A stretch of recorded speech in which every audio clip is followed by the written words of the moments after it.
Masku kan menikah dengan cewek. Seorang istri itu cewek. Dari mana istri itu cowok? Nih lama-lama sampai muka. Manusia.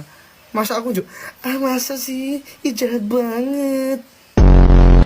Aku bisa kayak gitu. Kenapa sih gitu? Mikirnya gitu. Mas Pipin nggak kerja apa? Ya udah pulang. Ya kali aku. Kaget. Aku sekolah SD, SMP, SMK, SMK gitu.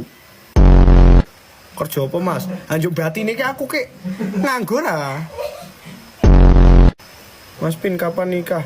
Ya kok ya takut tak ada. Aku gitu.